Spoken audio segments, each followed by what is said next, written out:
Malang ini kaya dengan mata air. Malang dalam arti lembah melintang yang dilindung gunung itu.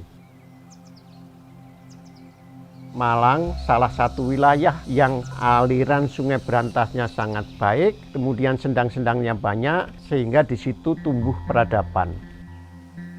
Oleh karena fungsinya yang sangat vital dalam kehidupan sehari-hari, masyarakat mengsakralkan sumber-sumber mata air tersebut. Salah satu fungsi untuk menjaga sumber mata air, bahkan aliran mata air itu ya dengan mitos-mitos dan legenda itu.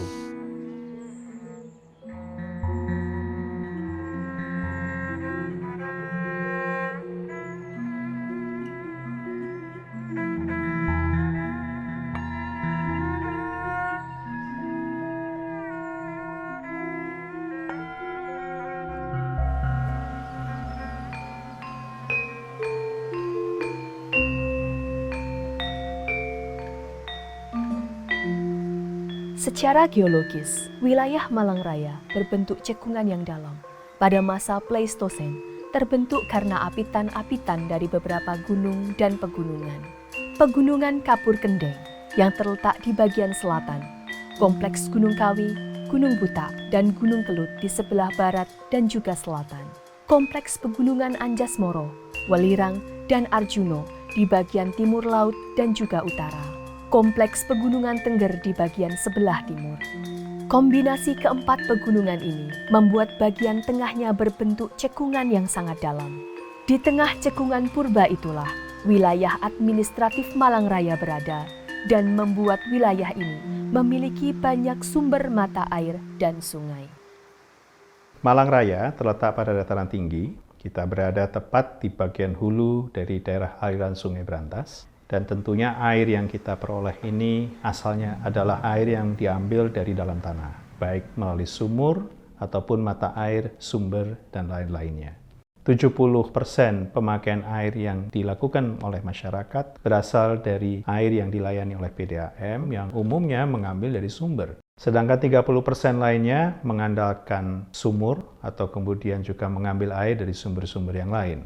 Jadi boleh dikatakan untuk Kota Malang, 100% pemakaian air yang ada berasal dari air tanah. Kebutuhan akan air bersih untuk penghidupan dan aktivitas agraris menjadi faktor penting peradaban untuk berkembang.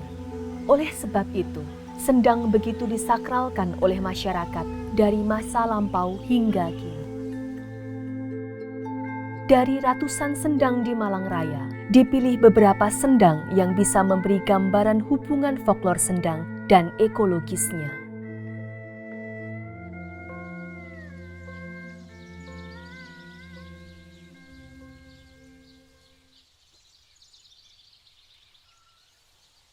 Sumber mata air Wendit salah satu patirtan kuno ya di Malang Raya. Sumber mata air Wendit ini identik dengan folklor Sendang Widodaren, yaitu folklor yang khas sekali dengan tradisi atau ritual masyarakat Tengger.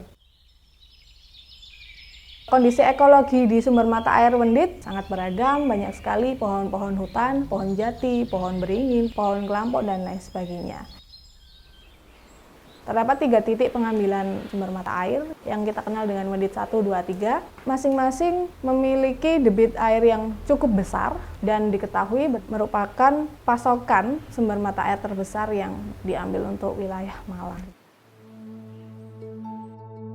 Menurut cerita rakyat, kata Wendit berasal dari kata Wendito, karena dahulu terdapat seorang pendeta yang hidup di sana. Pendeta ini ada dalam kisah Dewi Madrim yang merupakan kakak dari Roro Anteng dan Joko Seger. Pada waktu itu, tanah Tengger sedang mengalami kekeringan yang sangat lama, sehingga Dewi Madrim berkeinginan untuk melakukan sesuatu bagi masyarakat suku Tengger.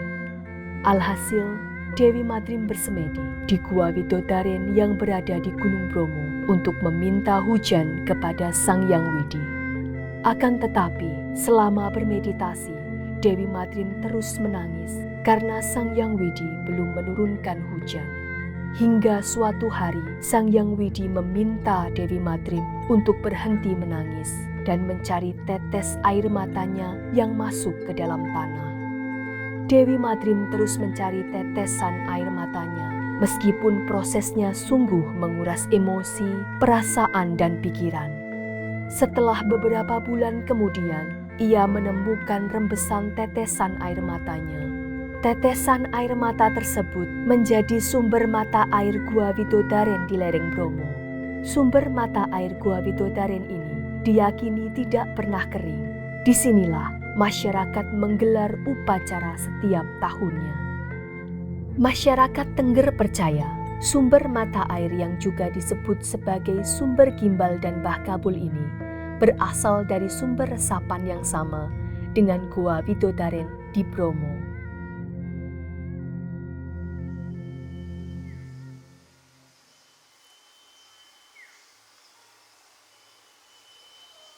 Sumber mata air Polaman merupakan salah satu sumber mata air dengan debit yang sangat besar, dimanfaatkan untuk memenuhi kebutuhan sumber mata air bersih di wilayah sekecamatan Lawang. Terdapat beberapa tandon yang bisa kita temukan di sana yang dimulai dibangun tahun 1900, 1925, dan 1935. Bahkan kita bisa menemukan waduk di sana untuk membentuk sumber mata air karena begitu besarnya debit sumber mata air ini. Sumber mata air ini dulu pernah disinggahi oleh Hayam Wuruk dalam perjalanannya yang disebut sebagai Banu Hanget dalam kitab Nagara Kertagama. Mungkin ketika itu Gunung Arjuna masih dalam kondisi aktif ya, sehingga sumber mata air Polaman ini masih merupakan sumber mata air panas. Namun kini sudah menjadi sumber mata air dingin. Ekologinya juga beragam di sana karena memang berada di lereng Gunung Arjuna ya. Jadi sangat banyak, 5 hingga 10 hektar itu merupakan pohon-pohon yang sengaja dilestarikan oleh masyarakat sekitar. Di sini juga disakralkan oleh masyarakat dengan adanya ritual bersih desa, ritual barian atau bersih sumber. Menurut folklor toponimi, Polaman sendiri sebagai nama sumber mata air sekaligus menjadi nama lingkungan atau dusun setempat, berasal dari kata Paulaman yang berarti tempat memelihara ikan atau ulam. Disebut demikian karena di tempat ini masih banyak sekali dijumpai ikan. Bahkan ikan-ikan itu dikeramatkan oleh penduduk sekitar. Adapun ikan utama yang disakralkan secara turun-temurun yaitu ikan water. Menurut kepercayaan masyarakat, setiap orang tidak boleh menangkap ikan water, apalagi sampai menggorengnya. Kalau hal tersebut dilakukan, orang yang bersangkutan akan mendapatkan petaka, seperti sakit berkepanjangan atau mendapatkan kesialan. Karena itu, ia harus mengembalikan ke tempat semula atau meminta maaf kepada penunggu gaib mata air.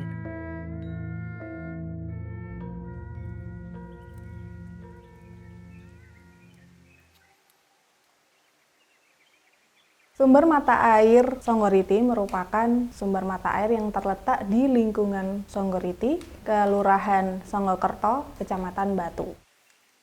Sumber mata air ini merupakan satu-satunya Candi Patirtan dengan sumber mata air panas di candinya.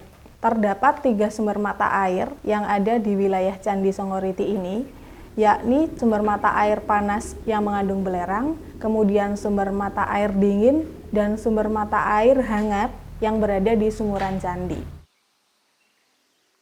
Candi Songgoriti oleh para ahli diperkirakan ada sejak tahun 900-an pada masa Pusindo yang merupakan salah satu candi tertua di Jawa Timur. Berdasarkan laporan-laporan Belanda, Candi Songgoriti telah dikenal sebagai sumber mata air yang sakral dan dihormati karena dipercaya bisa menyembuhkan berbagai penyakit. Berdasarkan bentuknya, Patirtan Songgoriti termasuk ke dalam jenis patirtan alami yang telah mendapat penambahan dan pembuatan struktur baru. Patirtan di Candi Songgoriti memiliki semua komponen penting yang dapat dijumpai di lingkungan patirtan, antara lain jala duara asli, struktur dinding kolam atau dasar kolam, dinding atau sekat bilik, dan terdapat fragmen arca Hindu Siwa. Namun tidak ditemukan relief di sana, sehingga berdasarkan tingkat kesakralan patirtan dalam masyarakat Jawa kuno, patirtan Songgoriti termasuk ke dalam jenis utama patirtan, yang merupakan patirtan yang berfungsi sebagai bangunan suci mandiri. Di dalamnya terdapat arca dewa yang menjadi tumpuan pemujaan.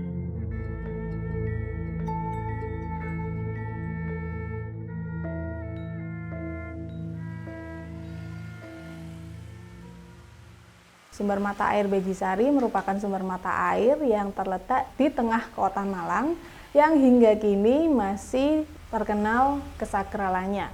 Kemudian sumber mata air ini tidak dimanfaatkan oleh masyarakat untuk kegiatan sehari-hari, hanya digunakan untuk keperluan ritual tertentu.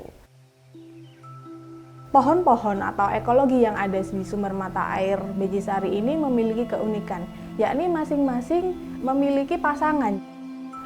Ada ekologi unik di sumber mata air ini, yaitu ikan yang berbentuk seperti lele. Namun anehnya ketika dikuras, tidak ditemukan ikan-ikan ini, padahal menurut juru kunci, ikan-ikan ini berukuran hingga kaki manusia.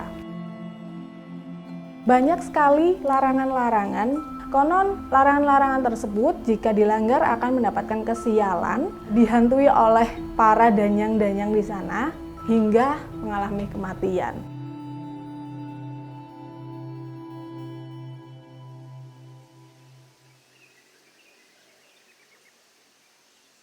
Memang banyak sekali kajian yang mengaitkan air dengan tabu, dengan mitos, dengan legenda, dan lain-lain. Jadi yang perlu dicatat adalah bahwa air itu dia melampaui dari aspek materialnya. Dia terkait dengan agama, dia terkait dengan politik, dan dia terkait dengan perkembangan kebudayaan masyarakat. Apapun bentuknya, itu disebut folklore karena pewarisannya berlangsung secara lisan dari mulut ke mulut. Fungsi yang paling menonjol sebenarnya untuk menjaga kohesi sosial. Jadi bagaimana keeratan hidup bersama itu bisa terus dirawat dengan berbagai folklore. Selain juga untuk kohesi sosial, tentu untuk mewariskan satu nilai, satu tradisi, satu budaya yang memang diinginkan untuk dipertahankan.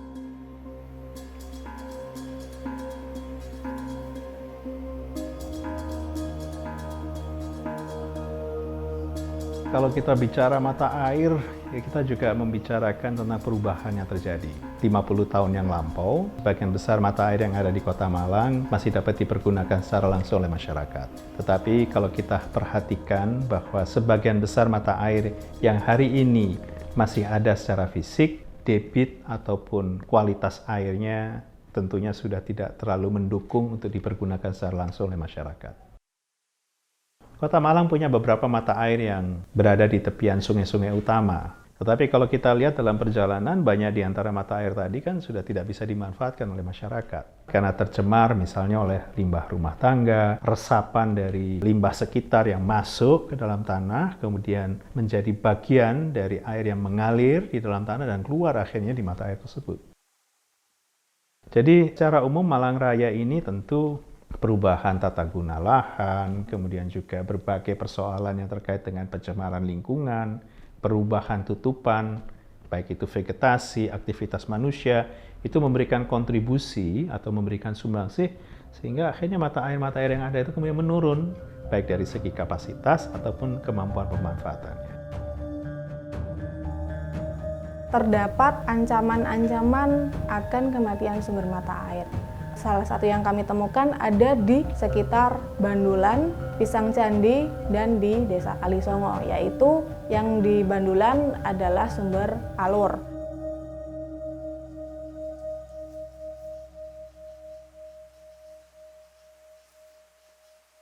Dahulu sumber mata air ini digunakan oleh masyarakat untuk mandi dan kegiatan yang lainnya. Sedangkan ketika berdiri perumahan di atasnya, warga mulai jarang mengunjunginya dan berakhir mati karena tidak ada perawatan sama sekali. Ekologi di sekitar sumber mata air, sumber alur, ada pohon beringin, ada pohon pule, dan lain sebagainya. Sumber mata air, sumber alur ini keluar dari bawah pohon duren.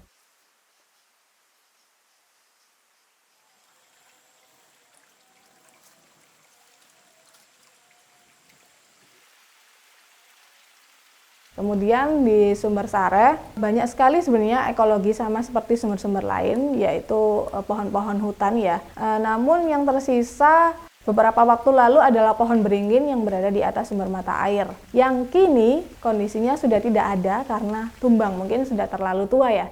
Jadi wajar apabila debit sumber mata air itu sudah hampir kering.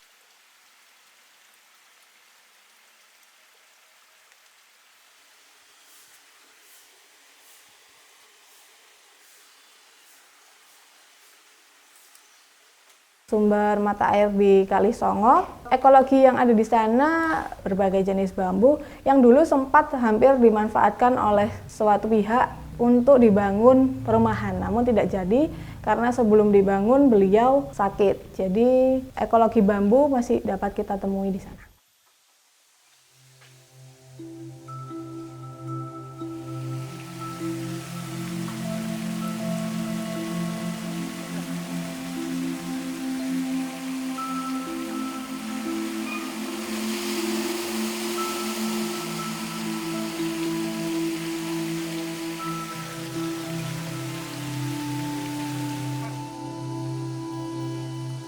Karena air ini adalah hak dasar manusia. Jadi setiap warga negara atau lebih luas dalam konteks luas, setiap makhluk hidup pasti itu membutuhkan air. Satu sisi, air itu juga bukan hanya memenuhi kebutuhan biologis. Air juga bisa terkomunikasi menjadi stimulan-stimulan ekonomi seperti pariwisata dan industrialisasi. Nah, mungkin kita harus belajar istilah tragedy of common. Jadi ketika pemanfaatan air itu tidak dirangkum oleh praktek pengolahan yang baik, niscaya pada satu saat sumber air itu lama-kelamaan bisa mengering. Dan banyak sekali penelitian-penelitian antropologi yang menemukan bahwa overeksploitasi itu juga menyebabkan rusaknya mata air dan merugikan masyarakat setempat. Air minum yang dinikmati oleh masyarakat sebenarnya diatur kualitasnya. Sehingga siapapun yang menggunakan mata air, kemudian menyalurkan mata air tadi untuk kepentingan air minum, tentunya harus memperhatikan kriteria kelayakan air yang dikonsumsi. Salah satu kendala dari mata air yang ada di dalam wilayah Kota Malang atau Malang Raya pada umumnya adalah letaknya berdekatan dengan pemukiman masyarakat. Risiko dari mata air yang berdekatan dengan lingkup pemukiman masyarakat itu pasti terkait dengan kualitas. Bahwa pada beberapa mata air, limbah cair dari masyarakat sekitar itu juga secara perlahan mulai muncul di dalam air yang dipakai untuk konsumsi masyarakat. Contohnya deterjen, bekas-bekas dari minyak, kemudian juga kita melihat meningkatnya kadar nitrit atau kadar nitrogen di dalam air, ini menunjukkan adanya resapan dari limbah pertanian. Kita juga memperhatikan bahwa pada tempat-tempat tertentu, mata air yang ada mungkin di tepian pemukiman, yang berada di tepi sungai dekat pemukiman, itu juga bakteri yang berasal dari hajat manusia seperti E. coli itu juga mulai muncul. Jadi ada tantangan ke depan ya, mata air ini mau dipakai untuk apa? Kalau mau dipakai untuk air minum ya tentunya harus memenuhi standar yang ada.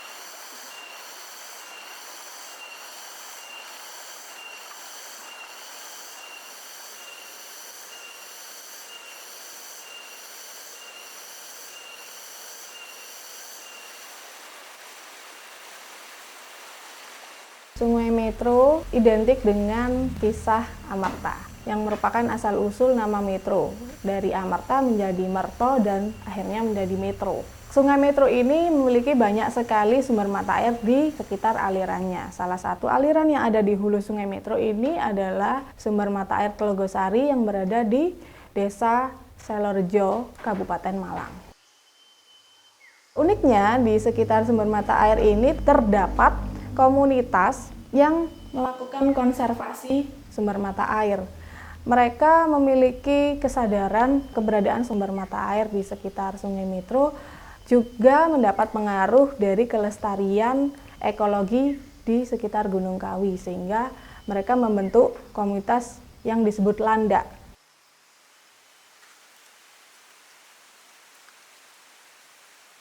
Landa itu singkatan Lembaga Adat Desa Andalan Konservasi. Cerita tentang Kawi yang notabene atau stigma negatif tempat mencari pesugihan.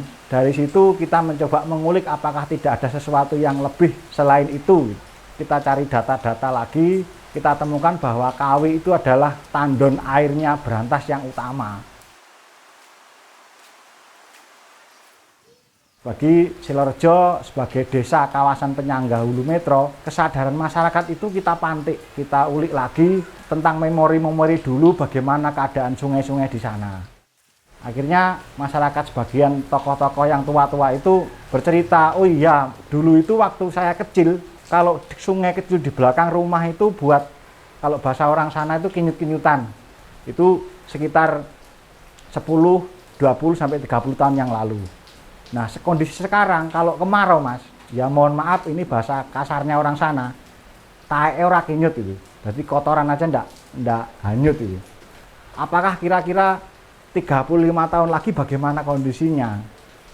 Terus kalau dibiarkan apakah nggak akan semakin rusak? Kita pelajari lagi, kita buka lagi kembali memorinya Mbah Buit orang sana dulu kalau mau melakukan aktivitas yang berhubungan dengan air itu apa aja. Jadi ternyata ada selamatan dawan, ada selamatan sumber, ada susur wangan. Nah, itu termasuk ritus-ritus yang dulu pernah dilakukan nenek moyang orang Silorejo. Itu bagian dari mengamankan baik hulu sungai, mata air maupun alirannya. Kalau dulu hampir tidak terawat, tapi teman-teman dari lembaga adat ini mulai terpantik kembali, kita rawat, kita bersihkan, kita amankan, terus untuk orang ritual itu kita buatkan tempat tersendiri agak nyisih supaya tidak bercampur dengan titik mata airnya. Di atas-atasnya sudah kita tanami pohon juga, terus tidak ada aliran lumpur yang menutup sumber utamanya. Ya kalau tantangan ini banyak Mas, jadi awal-awal dulu kita ini dianggap seperti orang gila, kayak orang gendeng. Jadi kalau orang pergi ke hutan yang bercocok tanam jeruk untuk bisa tanam di bawah tegaan itu, kan ada tanam jeruk, alpukat, kopi, kita berbondong-bondong ke hutan itu bawa bibit beringin. Jadi kan kayak orang gila, dikira katanya ngemai ringin tak gitu. Jadi tantangannya itu dulu itu. Namanya masyarakat itu kalau langsung dikandani ya ndak percaya, wong malah ada yang bilang opo ya bener banyu iku metune teko uwit gitu. Ada yang bilang seperti itu. Tapi ya ndak kita jawab dengan jawaban kata-kata percuma, tapi pembuktiannya mungkin tidak sekarang, bisa 5 sampai 10 tahun lagi.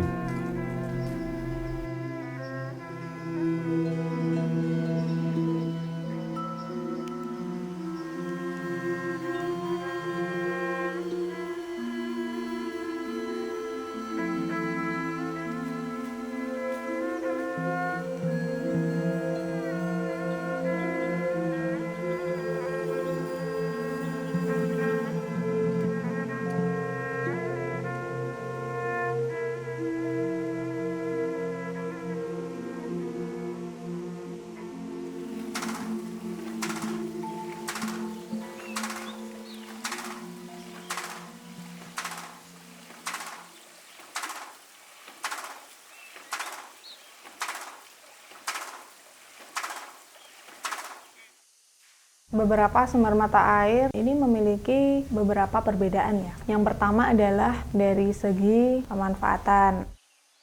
Perbedaan lainnya adalah tingkat kondisi kritis yang dialami oleh beberapa sumber mata air itu. Sedangkan sumber mata air yang hanya digunakan untuk keperluan sehari-hari, kondisinya masih tetap sama dari dulu hingga kini. Persamaan yang dapat ditemui pada beberapa sumber mata air tersebut adalah ekologi yang ada di sekitar sumber mata air. Kita bisa menemukan pohon-pohon fikus di sekitarnya. Namun apabila pohon-pohon itu masih lestari, sumber mata air tersebut bisa dipastikan masih dalam kondisi debit air yang lumayan besar. Persamaan lain yang ditemukan pada sumber mata air adalah kita bisa menemukan jenis-jenis ikan keramat yang menandakan bahwa sumber mata air tersebut masih lestari. Persamaan lainnya adalah sumber mata air ini memiliki folklor. Keberadaan folklor ini juga mempengaruhi kelestarian sumber mata air. Karena mengapa? Keberadaan folklor ini memunculkan tradisi-tradisi yang membuat sumber mata air ini dikenal sebagai sumber mata air yang sakral, yang wingit, yang angker. Upaya-upaya tersebut itu merupakan salah satu upaya tradisional konservasi sumber mata air oleh masyarakat sekitar. Folklor dapat berperan sebagai pelindung mata air karena folklor mengandung nilai-nilai yang mendorong sifat memuliakan air. Jadi air dapat disikapi oleh masyarakat dengan sikap hormat begitu. Nah, ini mendorong masyarakat untuk menghargai air dan tidak bersikap hanya memanfaatkan tapi juga ikut dalam upaya merawat air. Dengan demikian diharapkan cerita-cerita tersebut dapat tetap lestari dan menjadi nilai yang mendorong upaya pelestarian masyarakat, khususnya pelestarian sumber mata air.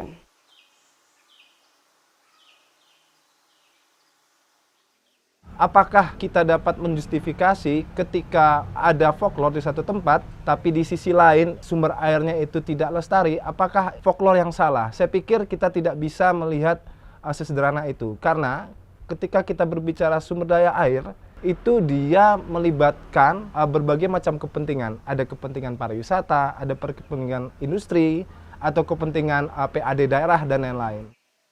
Kita harus belajar bagaimana kita mengolah air. Di satu sisi masyarakat terpenuhi secara hak dasarnya, tapi di sisi lain itu air itu tetap lestari untuk kepentingan kebutuhan manusia, bahkan kebutuhan alam semesta ke depan. Mitos yang dibangun dalam folklor ini sebenarnya sesuatu yang mengandung unsur mulia. Ada fungsi luhur di dalam mitos ini.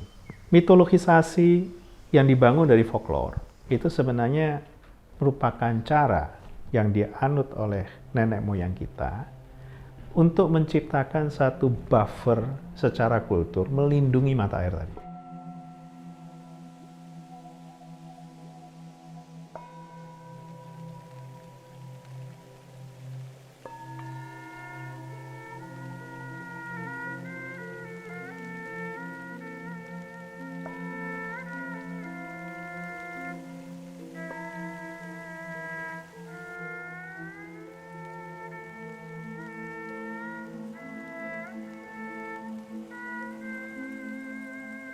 Disitulah saya kira zaman sekarang itu sedang kembali kepada warisan-warisan masa lalu. Entah itu dinamakan kearifan lokal, entah itu retradisionalisasi, tetapi intinya kembali menengok kepada masa lalu, karena di dalam masa lalu itu terkandung nilai-nilai, makna-makna yang relevan dengan masa kini. Di situ saya kira folklor menjadi salah satu tambang nilai, tambang makna, tambang proyeksi manusia agar tidak kehilangan arah dan kehilangan suatu kisah yang menakjubkan, sesuatu yang di luar dirinya tapi mengikat dirinya.